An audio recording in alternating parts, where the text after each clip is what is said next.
Texas Hill Country, spring of 1874, the day her father tried to sell her. The sun was high and mean, pressing down on the dust-blown yard of the rusted-out homestead where promises came to die.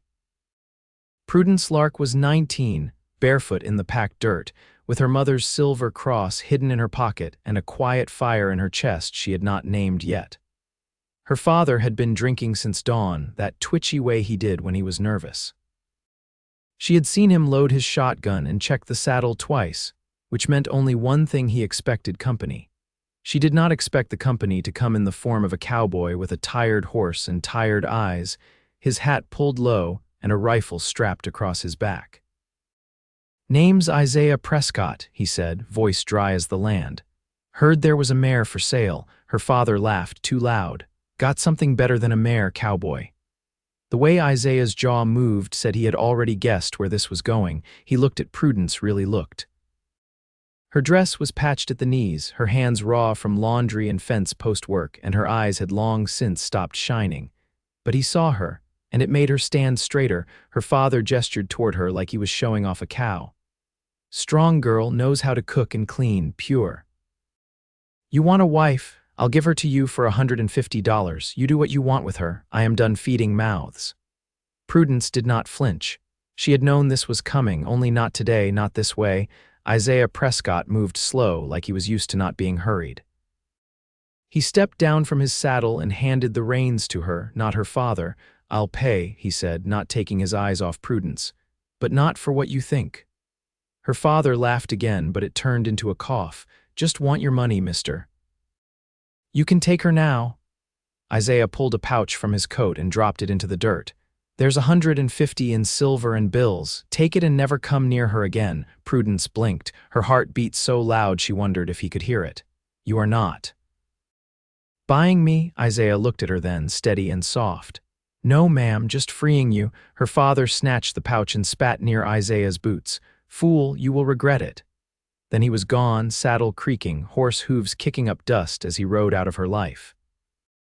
The silence that followed was thick and strange. "You all right?" Isaiah asked. "I am standing," she said. "That is something." He nodded toward his horse. "You want to come with me?" She hesitated. "I do not mean to owe you," she said quietly. "You do not. I paid for your freedom, not your obedience." Then, "Yes," she said. "I do not want to stay here." They rode out together before the sun dipped. She did not ask where they were going, and he did not offer more than "just west. I know a place." They camped by a stream that night. Isaiah built the fire while she gathered water. When she came back, he was laying out a clean blanket for her beside the fire, his own bedroll set 10 feet away. "You do not have to do that," she said. "I know," he said. "But I want you to know you are safe." She looked at him, this quiet man with kind hands and eyes that held more sorrow than speech. "Why did you do it?" she asked. "Why pay for a stranger?" Isaiah stirred the fire with a stick, the flames dancing in his eyes. "My mother was sold when I was a boy. I could not stop it. I was 9. I swore I would never watch it happen again." The wind picked up, carrying the smell of spring grass and ash. Prudence sat across from him, knees pulled to her chest. "You are not like most men," she said.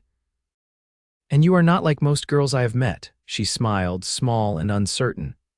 "I have not smiled in a long time. Maybe we will change that." They traveled slow. Isaiah was careful with her, never treating her like she was broken, but never pushing her to speak either. She learned his rhythms, how he whittled wood when he was thinking, how he always checked the horses first in the morning, how he said "ma'am" without irony or mockery. He told her he had no family left. His father died in the war. His mother was sold to a man in Arkansas and never seen again. He had been alone since he was 14. Prudence told him about her mother's death, about how her father turned to drink and fists, how the neighbors stopped coming around. She told him how she used to dream of being a schoolteacher, of wearing clean dresses and reading books without hiding them. Isaiah listened like her words mattered. One night, after 2 weeks on the trail, they reached a small cabin nestled in a valley near the Pecos River. It was not much, just one room, a roof that held, and a garden that had gone wild, but it was his. "I built it," he said, almost shy. "Had not been here in a while, figured it might be time to come back." Prudence ran her hand along the doorframe. It is beautiful. Isaiah cleared his throat. You are welcome to stay if you want. No strings. She looked at him, the way his hands curled nervously at his sides, the way he looked at her like she was something gentle he did not want to scare off. I would like that, she said. They worked side by side mending the roof, clearing the garden, bringing water from the stream. At night, they ate together in the doorway, watching the stars come out one by one. It happened slow but sure. A brush of hands as they passed tools, a laugh shared over burned bread, a moment too long at the water's edge when she touched his arm and did not pull away. One afternoon, while planting onions, Prudence looked up at him and said, I do not want to leave. Isaiah set down the spade. Then stay, really stay, not just rest here a while. I was hoping you would. She smiled, heart full. You knew, I hoped, he said. Then, for the first time, he reached for her. His hand on her cheek was firm and warm, and when he kissed her, it was honest and slow, like he was asking, not taking. When they pulled apart, she rested her forehead against his. Thank you, she whispered, for seeing me. For choosing me. I did not choose you, he said quietly. I found you, and I am not letting you go. Isaiah hammered the last nail into the porch railing just before sundown, his shirt damp from hours under the hill country sun. The boards were straight now, the sag gone from the front step. Inside, Prudence was rinsing greens she'd gathered from the garden, sleeves rolled to her elbows, hair pinned up in a way that made the curve of her neck hard to ignore. He leaned against the post for a breath, watching the way the light caught her through the kitchen window, quiet, focused, entirely at ease. She hadn't asked him for anything since they'd arrived. Every comfort she accepted, she returned in kind, water hauled, meals cooked, roofs patched. No one had ever met his effort with equal hands before. It settled something in him, the way she moved through his space like she'd always belonged there. Prudence stepped out with the tin bowl balanced on her hip. You're favoring your right side, you pull something, he blinked. Just stiff. Fence post was heavier than it looked. Let me see. She set the greens down and crossed to him without hesitation. Her hands found his ribs, fingers pressing gently along the muscles. You tore something here, not bad, but it'll catch if you're not careful, he chuckled low. You always speak like that, plain and certain. No use softening truth. Folks don't seem to like it much, but I never had the patience for pretending. He caught one of her hands before she could step back. I like it, she didn't pull away. Good. They sat on the porch after supper, her mending a shirt of his that had lost a cuff, him whittling a scrap of cedar down to a smooth oval. The quiet between them had grown companionable, easy, the kind of silence that asked nothing and gave everything. Did you ever think of leaving Texas? She asked without looking up. I did once. After I lost the land in Blanco County. His knife paused against the wood. Rode north, worked cattle in Kansas, but it didn't sit right. Too many people, too many fences. You built this place from nothing. That takes more than hands, takes wantin' to stay. I didn't always, not until now. She threaded the needle carefully through the cloth. Me neither. The next morning she was up before him, already outside turning soil with a hoe. Her dress was hemmed to her ankles, now not ragged like the one she'd escaped in, but made from calico Isaiah had traded for in town a week prior. It fit her better, though she still moved like someone used to being overlooked. He brought her a cup of coffee, steam curling between them in the cool spring air. You ever think of teaching again? She looked at him sideways. You remembered that? I do. There's a schoolhouse in Stonewall. Just one room, but I've heard they've got more children than they know what to do with. You want to go there? I want to be useful, she said. Not just to you, to something bigger than us. Isaiah nodded.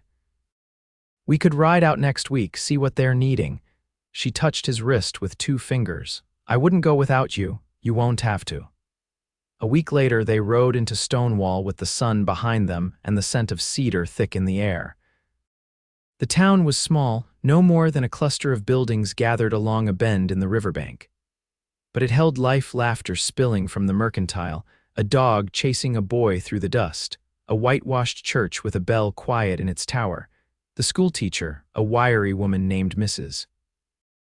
Tilson eyed Prudence with cautious curiosity. You can read and write. I can do more than that, Prudence said. I know the McGuffey reader by heart, and I can teach sums through long division. I also know the names of every Texas wildflower and how to stitch a straight seam, Mrs. Tilson raised her brows. We'll start you with the younger ones. If they take to you, we'll see about more. Back at the cabin that evening, Prudence laid the school slate across the table, running her fingers over its smooth surface. It's not much, but it's a beginning. Isaiah poured water into the basin, washing the trail dust from his arms. Everything starts small out here, a cabin, a garden, a life. She turned toward him, eyes steady. What about love? He dried his hands, then crossed to her, resting his palm against her shoulder. That too, but it doesn't feel small, not with you, her breath caught. I don't want to be afraid anymore. You don't have to be. She leaned into him then, letting her forehead rest against his chest. I believe you. He wrapped his arms around her, holding her with the kind of care that asked for nothing but gave everything. Outside, the wind shifted, carrying the first warmth of early summer. Inside, two people who'd been broken by different hands began building something no one could take. The first hard rain of the season came down in sheets, drumming against the cabin roof and soaking the earth until even the stones wept. Isaiah had repaired the eaves just in time, and the water slipped cleanly off the edges now, pooling in the catch barrel he'd rigged from an old whiskey cask. Inside, Prudence stood near the hearth, drying her hair with a flour sack towel and watching the flames curl around the iron kettle. Her cheeks were pink from the cold, her hands red from pulling leaks in the wet soil. She'd refused to leave them to rot. Isaiah watched her from the table, his back sore from the storm shutters he'd nailed shut that morning. You always go out in weather like this. I don't like things going to waste, she said. And wet feet are easier to fix than an empty pot. He leaned back in his chair a little, studying the way she moved. You ever have much before all this? Back when you were a girl, she folded the towel and hung it over the chair near the fire. We had a stand of pecan trees and my mother kept bees. Some years were lean, others we managed decent enough, but no, never much. I used to think having less made a person smaller. I don't anymore. What changed your mind? I started choosing for myself. He ran his thumb along the rim of his cup. That's a rare thing for a woman, choosing. Her eyes met his. It takes a man who knows how to share the reins.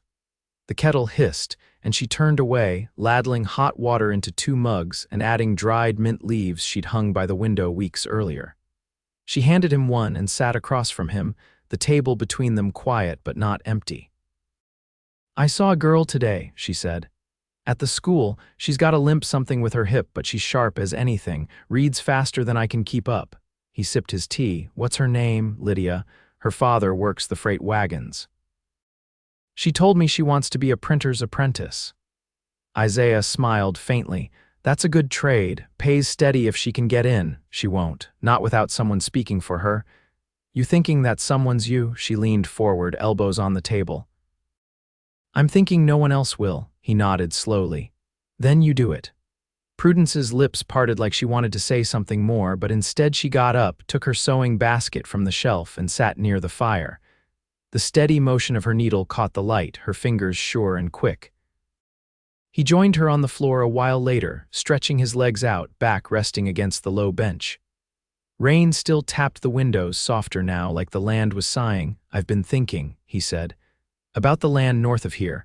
There's a creek that runs longer in the dry months. If we cleared some of the brush, we could plant beans and corn. She didn't look up. You mean to stay here long enough for a harvest? I do. She tied off the thread and set the mending aside. Then I'll plant sunflowers along the edge.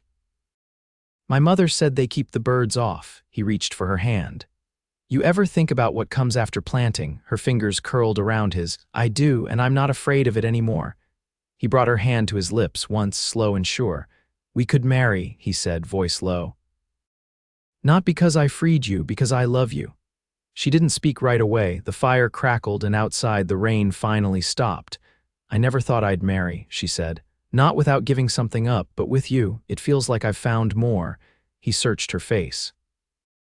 Then say yes, her eyes softened. Yes, Isaiah pulled her close, arms wrapping around her like they were built for it. Her head fit beneath his chin, and she exhaled against his chest, shoulders easing as if she'd been holding tension for years. That night the wind changed. The storm passed and the sky cleared. They lay beneath a shared quilt, not speaking, just listening to the frogs in the wet grass, to the timber creaking as it settled, to the steady beat of each other's hearts finally at peace. The wedding was quiet, held under the mesquite tree at the edge of the field where the soil had begun to soften for planting. Isaiah wore his only good shirt, sleeves rolled and collar pressed flat. Prudence's dress was pale blue, made from bolt cloth she'd bought with her own coins after her first month at the school. She'd sewn it by hand, every stitch steady, each one a choice. They stood barefoot in the grass, the preacher from Stonewall reading from a thin, leather-bound Bible so worn its edges curled like old leaves. There were no hymns, no decorations, just the sound of wind in the branches and the soft creak beyond the ridge. A few of her schoolchildren had come, Lydia among them, clutching a folded flower from her reader's pages. After the vows, Isaiah didn't kiss her right away. He waited, watching her eyes, letting her cross the last step between them. She did, without hesitation. One hand on his chest, the other at his neck, and when their lips met, it was simple and certain, like they'd already spent a lifetime becoming known to one another. That night they sat on the porch steps, the last of the wedding bread wrapped in cloth beside them, the lantern casting gold across the boards. "You think we'll be enough?" Prudence asked, her voice low. Isaiah didn't answer right away. He watched the fireflies blink over the tall grass, then turned to her. "I think you and me will never be easy, but we'll always be enough." 2 weeks later, Isaiah found the old plow in the shed, rusted teeth and a cracked handle. He spent 3 days refitting it with ash wood from the grove above the creek. Prudence helped him oil the blade until it shone. When they hit the field together, it was her hands steadying the yoke, his shoulders driving the blade through the earth grown stubborn from years of neglect. Their days fell into a rhythm. Isaiah rose early to check the fence line and turn the soil. Prudence walked to the schoolhouse before sunrise, her satchel full of chalk and lesson papers. They met each evening beneath the cottonwoods, trading stories of stubborn mules and clever students, of broken hinges and wild onions. One evening, she found Isaiah at the edge of the property, staring at a half-buried stone. He had his hat in his hands, hair damp from sweat, the back of his neck sun-browned and quiet. "What is it?" she asked, brushing dirt from her skirt. He pointed to the stone. "Used to be a marker, my mother's name's under there. Carved it when I was 16. Prudence knelt beside the stone, her fingers finding the faint lines of letters nearly lost to lichen and time. "You never told me where she ended." "She got free," he said. "Walked all the way back from Arkansas, took her near 2 years. She died here." Never spoke a word about what she'd seen. Prudence sat beside him. "You buried her yourself," he nodded. "Didn't know how to carve her full name, just put she'd be proud of this place. She'd like you." That night, Prudence made stew with dried beans and smoked rabbit. Isaiah brought out an old fiddle he'd kept wrapped in oilcloth, strings brittle but still true. He played slow, halting at first, then steady. The tune was simple, something from the border country, low and winding like a creek through stone. Prudence stood barefoot on the cabin floor, then reached for his hand. He set the bow aside, let her guide him. They moved in the small space, quiet and close, her temple against his shoulder, his hand at her waist. "I never danced before," she whispered. "You are now." "I thought it would feel foolish," feels like living. In the dark, they lay close, her breath steady against his collarbone, his hand resting at the curve of her hip. There was no hurry between them, no fire they needed to stoke, just warmth and the soft knowledge of belonging. Outside, the land rolled on, wild and wide. But inside their cabin, under the roof they had mended and the stars they had earned, Isaiah Prescott and Prudence Lark built something that would hold. Not because it was easy, but because it was true. The first frost came early that year, silvering the pasture grasses before sunrise and biting through the seams of the cabin even after Isaiah had chinked every gap with new moss and clay. Prudence woke with her fingers curled beneath the quilt, nose cold, the smell of smoke and wool thick in the air. She listened to the slow creak of floorboards as Isaiah moved through the room, careful not to wake her too soon. He was already dressed when she sat up, a wool scarf looped around his neck and his boots laced tight. She watched him pour water into the basin, the steam rising as he rinsed his face. "You're heading out early," she said, voice husky with sleep. He glanced over his shoulder, wiping his hands on a cloth. "Cattle broke the fence near the creek. I saw hoof marks just past the ridge line, thought I'd get ahead of it before it gets worse." She swung her legs over the side of the bed. "Take the oilskin coat. It'll warm up, but not soon." Isaiah nodded, and she crossed the room to drape it over his shoulders herself. Her fingers lingered at the collar. "I'll have coffee ready when you get back," she said. He kissed her brow. "I won't be long." The door shut behind him with a soft thud, and she stood alone for a moment, letting the silence settle. Then she lit the stove, ground the last of the dried corn into meal, and stirred it with buttermilk and lard. The flames crackled low, and she hummed a tune she hadn't heard since childhood, something her mother used to sing while shelling peas on the porch. By the time Isaiah returned, his shoulders were dusted with frost, and his gloves stiff with cold. He set his rifle by the door and pulled off his boots with a deep exhale. "They pushed through near the far gate," he said. "One of the steers got tangled in the wire. Took me near an hour to set him right." She handed him a mug of thick, dark coffee, the rim warm from the fire. "That one always was too stubborn for his own good." He chuckled and took a sip. "Reminds me of someone." Prudence raised a brow. "Careful, Isaiah Prescott." He grinned, and the lines around his eyes deepened. They shared the cornbread at the table, steam curling from each slice. She spread apple preserves across hers, the last jar from the fall canning. He ate his plain, as always. Later that week, a letter arrived from the county clerk in Fredericksburg. Isaiah brought it in from town, the envelope creased and smudged from his saddlebag. He handed it to her without a word, and she opened it slowly, careful not to tear the paper. "They approved the school expansion," she said, reading aloud. "They want to add a second room come spring." Isaiah leaned against the wall, arms crossed. "You thinking of taking the lead?" "I already told Mrs. Tilson I would. She's retiring. Said it's time someone else kept the chalk dust flying." He nodded once. "It suits you. You've made those children sharper than most grown men I know." She folded the letter and slipped it into the drawer beneath the flour sack. "It's not just their minds. Some of them needed to know they mattered." Isaiah crossed the room and took her hand. "You give people that without trying." She looked up at him, eyes steady.